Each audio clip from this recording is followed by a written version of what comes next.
एक समय की बात है। भारत के एक छोटे से गांव में राम नाम का एक किसान रहता था।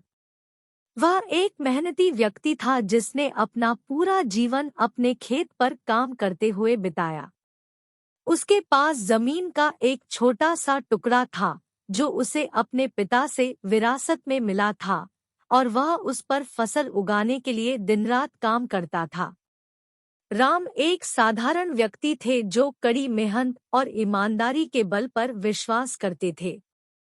एक दिन राम ने खेती की एक नई तकनीक के बारे में सुना जो आसपास के गांवों के किसान इस्तेमाल कर रहे थे।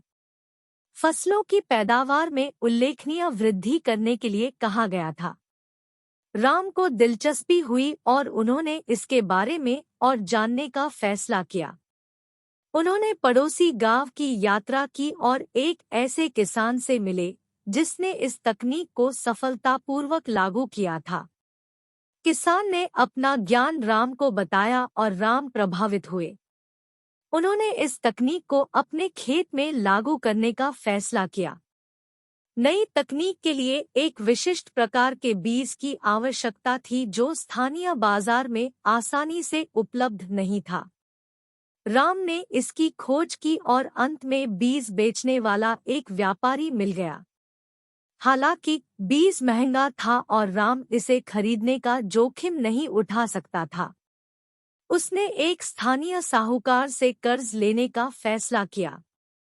साहूकार उसे उच्च ब्याज दर पर पैसा उधार देने के लिए तैयार हो गया। राम के पास और कोई विकल्प नहीं था, इसलिए उन्होंने शर्तें मान ली। राम ने बीज का उपयोग किया और नई तकनीक को अपने खेत में लागू किया। नतीजा चौंकाने वाला था। उसकी फसल पहले से कहीं बेहतर हुई और उसने भरपूर फसल काटी। राम बहुत खुश हुए और उन्होंने उस किसान को धन्यवाद दिया जिसने तकनीक को उनके साथ साझा किया था। हालांकि जब ऋण चुकाने का समय आया तो राम को एहसास हुआ कि वह ऐसा करने में असमर्थ है। ब्याज दर इतनी अधिक थी कि राशि कई गुना अधिक हो गई थी। राम व्याकुल था और नहीं जानता था कि क्या करे। एक दिन गांव के किसानों का एक समूह अपनी समस्याओं पर चर्चा करने के लिए मिला। राम ने उनके साथ अपनी कहानी साझा की और वे सहानुभूतिपूर्ण थे। किसानों में से एक ने सुझाव दिया कि वे मदद के लिए ग्राम प्रधान से संपर्क करें। ग्राम प्रधान एक बुद्धिमान व्यक्ति था जिसका गांव में सभी लोग सम्मान करते थे। किसानों ने सुझाव पर सहमति व्यक्त की और ग्राम प्रधान से मिलने का फैसला किया। ग्राम प्रधान ने उनकी समस्या सुनी और समाधान के बारे में सोचते हुए उन्हें प्रतीक्षा करने के लिए कहा। कुछ समय बाद उसने उन्हें वापस बुलाया और सुझाव दिया कि वे स्थानीय साहूकार के पास जाएं और उससे ब्याज दर कम करने के लिए कहें।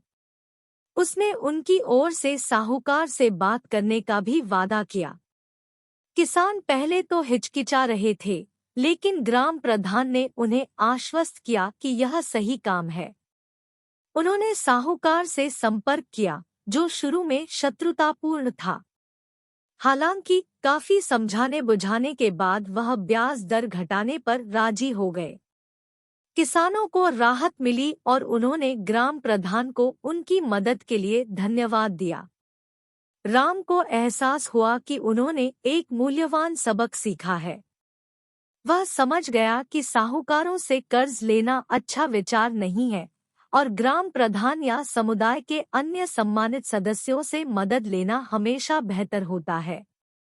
उस दिन से राम ने गांव के अन्य किसानों के साथ अपने ज्ञान और अनुभव को साझा करने का फैसला किया। उन्होंने कार्यशालाएं और प्रशिक्षण सत्र आयोजित किए जहां उन्होंने उन्हें खेती की नई तकनीक सिखाई। उन्होंने उन्हें साहूकारों से कर्ज लेने के खतरों के बारे में भी आगाह किया। कालांतर में राम गांव में एक सम्मानित और ज्ञानी किसान के रूप में जाने जाने लगे। उन्हें हर कोई प्यार करता था और उनकी प्रशंसा करता था, और लोग खेती से संबंधित सभी मामलों पर उनकी सलाह लेते थे। राम की कहानी और उनके संघर्षों ने गांव के किसानों को कड़ी मेहनत, ईमानदारी और सामुदायिक भावना का महत्व सिखाया।